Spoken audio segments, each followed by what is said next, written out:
नमस्कार दोस्तों, स्वागत है आपका हमारे चैनल विक्रम आदित्य पर। आज हम कलिका पुराण के अध्याय 27 की कहानी सुनाने जा रहे हैं, सृष्टि का वर्णन। मार्कंडेय जी कहते हैं, जिस समय एक मनु प्रजा की रक्षा करते हैं, उस समय को मनवंतर कहा जाता है। एक मनु का वह काल ही मनवंतर है। एक मनवंतर में 71 दिव्य युग होते हैं। 14 मनवंतर मिलाकर एक कल्प बनता है, जो ब्रह्मा जी का एक दिन है। जब ब्रह्मा जी का दिन समाप्त होता है, तो उन्हें नींद आने की इच्छा होती है। तब योग निद्रा महामाया ब्रह्मा जी के पास आ जाती है। ब्रह्मा जी विष्णु जी की नाभि कमल में प्रवेश करके सुख से सो जाते हैं। तब विष्णु स्वयं रुद्र रूप धारण करके पहले की तरह तीनों लोकों का नाश कर देते हैं। वे वायु और अग्नि के साथ मिलकर तीनों लोकों को जला देते हैं, ठीक वैसे जैसे महाप्रलय के समय होता है। तीनों लोक जलने लगते हैं। महरलोक में रहने वाले लोग भयंकर आग से पीड़ित होकर जनलोक की ओर भाग जाते हैं। फिर कालांतक बादल, जो अलग अलग रंगों वाले और जोर जोर से गरजने वाले थे, उत्पन्न होते हैं। वे भारी बारिश करते हैं, जिससे तीनों लोग पानी से भर जाते हैं। लहरें ध्रुव स्थान तक पहुंच जाती हैं। जनार्दन तीनों लोगों को अपने पेट में रखकर नागशैया पर सो जाते हैं। विष्णु जी, जो जगत के गुरु हैं, तीनों लोगों को जलाकर और निगलकर लक्ष्मी जी के साथ शेषनाग की शैया पर ब्रह्मा जी को अपनी नाभि कमल पर स्थापित करके सो जाते हैं। जब ब्रह्मा जी नारायण रूप में तीनों लोगों को पेट में रखकर सो जाते हैं, तो वे योग निद्रा के वश में हो जाते हैं। जब वह विनाशकारी आग जल रही थी, तब अनंत शेषनाग पृथ्वी को छोड़कर विष्णु जी के पास चले गए। जैसे ही अनंत ने पृथ्वी को छोड़ा, वह क्षण भर में नीचे गिर गई और कूर्म केतिनुपात की पीठ पर पड़कर चूर चूर होती दिखाई दी। कूर्म ने बहुत प्रयास करके हिलती हुई पृथ्वी को जल में थाम लिया। उन्होंने ब्रह्मांड पर अपने पैर जमाकर पीठ पर पृथ्वी को रख लिया। जनार्दन कछुए के रूप में जानते थे कि अगर पृथ्वी ब्रह्मांड से टकराएगी तो चूर चूर हो जाएगी, इसलिए उन्होंने उसे अपनी पीठ पर संभाल लिया। पानी की तेज लहरों से टकराने की वजह से कछुए की पीठ पर कई जगह घाव हो गए। अनंत क्षीर समुद्र के पास गए, जहां जनार्दन लक्ष्मी जी के साथ सोने की इच्छा कर रहे थे। अनंत ने अपनी मध्य फण से उन्हें उठा लिया। महाबली शेष ने अपनी ऊपरी फण को कमल की तरह फैलाकर विष्णु जी को ढक लिया। उन्होंने अपनी दक्षिण फण को विष्णु जी का तकिया बनाया और उत्तर फण को उनके पैरों का सहारा बनाया।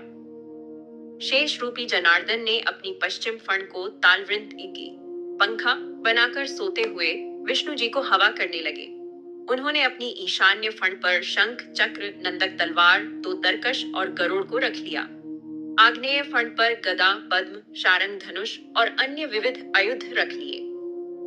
इस तरह अपना शरीर विष्णु जी की शैया बनाकर नीचे वाले शरीर से जल में डूबी पृथ्वी को दबाते हुए शेष ने तीनों लोकों, लक्ष्मी जी, उपकरणों, जगत के बीज, जगत के कारण, नित्यानंद, वेदमय, ब्राह्मण स्वरूप, परमेश्वर, जगत के कारण करने वाले, भूत भविष्य वर्तमान के स्वामी, पर और अपर गति वाले हरि को अपने सिर पर धारण किया।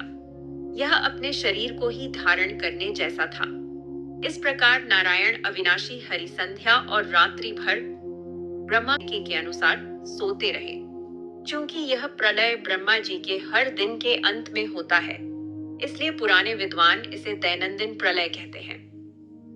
रात बीतने के बाद ब्रह्मा जी, लोकों के पितामह, सृष्टि करने के लिए नींद से उठ गए।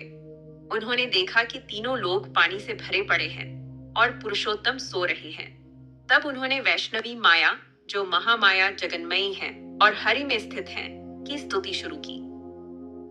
ब्रह्मा जी ने कहा, मैं चित शक्ति, निर्विकार, परब्रह्म स्वरूपिणी, महामाया, योग निद्रा, सनातनी को प्रणाम करता हूँ। हे देवी, तुम योगियों की विद्या हो, गति हो, मति हो, स्तुति हो। तुम सृष्टि हो, स्थिति हो, स्वाहा हो, स्वधा हो, गीतिका हो। तुम साम गीत हो, नीति हो, ह्री हो, श्री हो, सरस्वती हो। तुम योग निद्रा, महामाया, मोह निद्रा, ईश्वरी हो। तुम सबकी कांति हो, सब शक्तियां हो, वैष्णवी और शैवी तनु हो। तुम सब लोगों की धारण करने वाली हो, शरीरधारियों की अविद्या हो। हे देवी, तुम आधार शक्ति हो, ब्रह्मांड धारण करने वाली हो, तुम ही 3 गुणों वाली प्रकृति हो।